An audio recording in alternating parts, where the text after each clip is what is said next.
이번 부산시장 선거는 3파전으로 치러질 전망입니다. 진보 성향 정당들이 단일 후보를 내세웠고 더불어민주당과 국민의힘에서 단수 공천으로 후보를 확정했습니다. 음주운전 차량이 신호대기 중이던 차량을 들이받으면서 오중 추돌 사고가 발생했습니다. 운전자를 비롯해 7명이 부상을 입고 병원으로 이송됐습니다. 노점상을 단속하는 데 불만을 품고 공무원에게 흉기를 휘두른 40대 노점상 주인이 경찰에 붙잡혔습니다. 다행히 다친 사람은 없는 것으로 확인됐습니다. 부산의 일일 확진자가 2주일 연속 4자릿수를 이어가고 있습니다. 19일 0시 기준 일일 신규 확진자는 3,700여 명으로 중환자도 감소세를 이어가고 있습니다.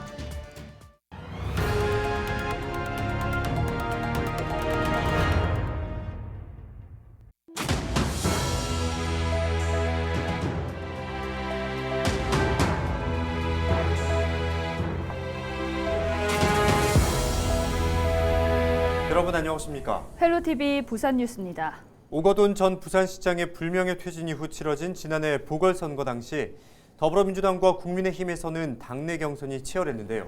이번 부산시장 선거에서는 두 당이 단수 공천을 확정한 데다 진보 성향의 정당들이 단일 후보를 내세움에 따라 3파전의 막이 올랐습니다. 후보들의 면면을 차선영 기자가 소개합니다. 민주당 단수 후보로 확정된 변성환 전 부산시장 권한대행은 지난 15일 예비 후보 등록을 마치고 공식 행보를 시작했습니다. 20일 장애인의 날을 맞아 해운대 중동역에서 시청역까지 휠체어를 타고 출근길에 오른 변 후보는 부산시를 시민 행복의 플랫폼으로 만들겠다고 밝혔습니다. 경제와 산업, 성장과 복지, 육아와 교육 등 모든 지표가 개선돼 일상의 행복을 되찾는 터전을 만들겠다는 겁니다. 참여정부의 마지막 행정비서관과 기획관리실장, 행정부시장 등 오랜 공직 생활을 자양분 삼아 부산의 운명을 바꾸겠다고 강조했습니다. 제 슬로건이 완전히 새롭게 시민중심, 부산중심입니다. 기존의 정치 권력이 부산시에서 과연 무엇을 했는지 거기에 대한 반성부터 시작을 해야 된다고 저는 생각합니다. 그래서 정치든 행정이든 모든 부분에 있어서 새로운 변화, 새로운 변혁, 이제 새 인물이 나서서 해야 될 때라고 이제는 생각을 합니다. 지난해 4.7 보궐선거를 통해 당선된 박형준 부산시장, 단수 후보로 공천받아 부산시장 수성에 나섭니다. 박 시장은 부산이 남북권 발전축이 돼 대한민국 균형 발전의 선봉장 역할을 하겠다는 포부를 밝혔습니다. 부산, 울산, 경남을 하나의 메가시티로 발전시키는 국내 최초의 특별 지방자치단체 출범을 토대로 지역 균형 발전을 이뤄내겠다는 겁니다. 또 산업계 학계와 힘을 모아 인재를 육성하고 좋은 기업을 유치해 청년들의 탈부산을 막고 가덕도 신공항 건설 등을 통해 부산을 국제 허브 도시로 만든다는 계획입니다. 박 시장은 다음 달 후보 등록을 하고 공식 선거운동에 나섭니다. 김영진 정의당 부산시당 위원장은 일찌감치 부산시장 예비 후보로 등록하며 선거 전에 뛰어들었습니다. 김 후보는 노동당과 녹색당, 정의당, 진보당 등 4개 진보정당의 합의로 진보정당 단일 후보로 나섰습니다. 같이 살자 부산이라는 슬로건으로 부산의 진보 정치를 되살려 보겠다고 강조했습니다. 양당 후보에 맞서 본선을 치르게 된 김영진 후보는 지역 내 극심한 양극화를 해소하는 등 부산 시민들의 삶의 질을 높이겠다며 출마 포부를 밝혔습니다.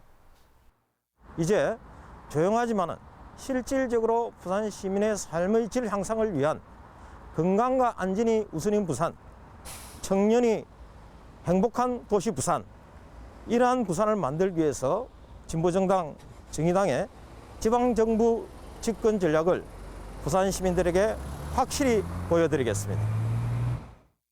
지난해 보궐선거 이후 1년 만에 치러지는 부산시장 선거, 3파 전속 후보들의 발걸음이 빨라지고 있습니다.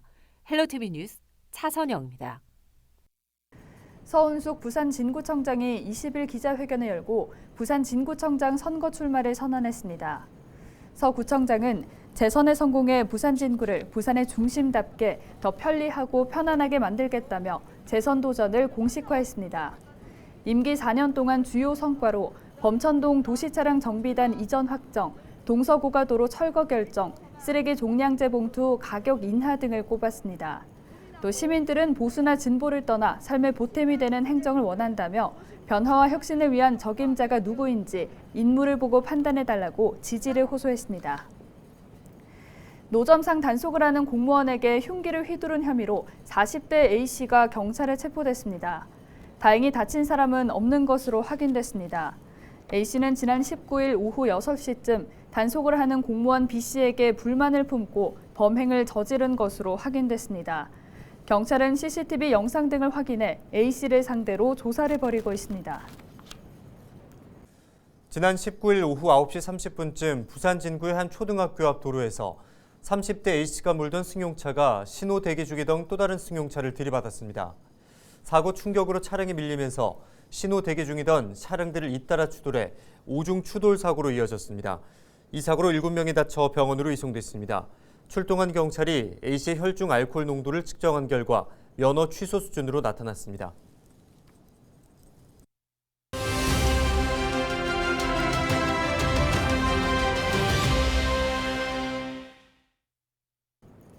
(4월 20일은) 장애인의 날입니다.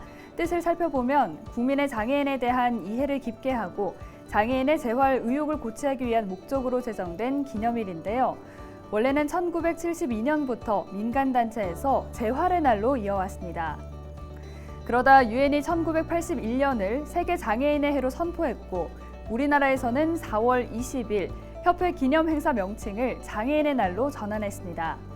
처음부터 법정 기념일은 아니었는데요.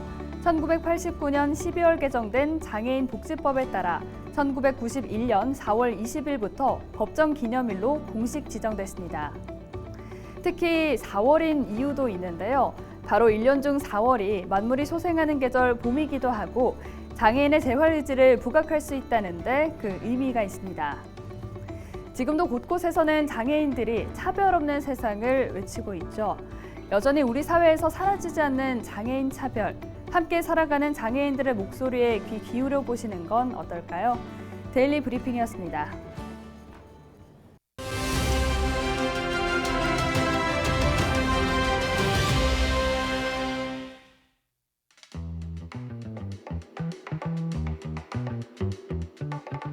(6일) 지방선거를 앞두고 지난 2월부터 예비후보 등록이 이어지고 있습니다.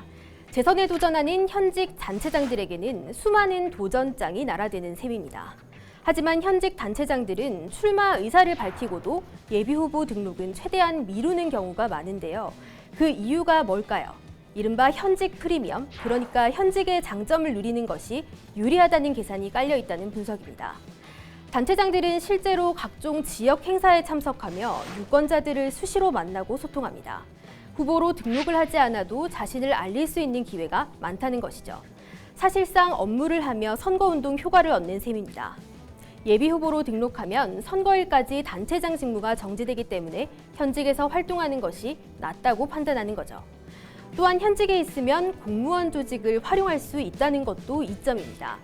쉽게 접근할 수 있는 지역 정보를 토대로 공약 개발을 비교적 수월하게 할 수 있는 것입니다.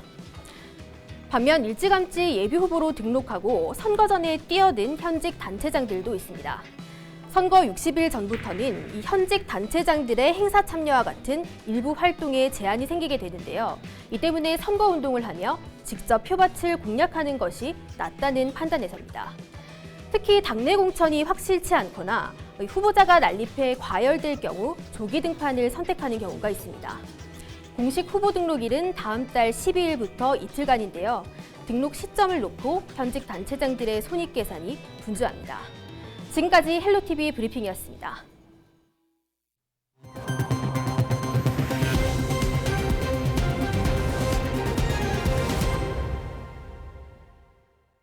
네, 부산교통공사가 도시철도 발전과 시민행복 증진에 대한 미래 청사진을 제시했습니다. 도시철도 사각지대 노선 신설과 정보통신 기술에 기반한 스마트 안전관리 등을 추진합니다. 김윤정 기자입니다. 부산교통공사 한문희 사장과 박형준 시장 등이 참석한 비전 보고회장입니다. 이 자리에서 부산교통공사는 총 18개 노선 251.5km의 도시철도망 구축 계획을 밝혔습니다. 도시철도 1호선 부산 진역과 2호선 지객골역을 잇는 지선 건설과 영도선 트램 등을 통해 도시철도 사각지대가 없도록 노선 신설 계획도 밝혔습니다. 또 하단 녹산선 등 추진 중인 신규 노선 확충과 가덕 신공항과 동부산을 잇는 새로운 교통 시스템은 오는 2030년까지 개통할 예정입니다.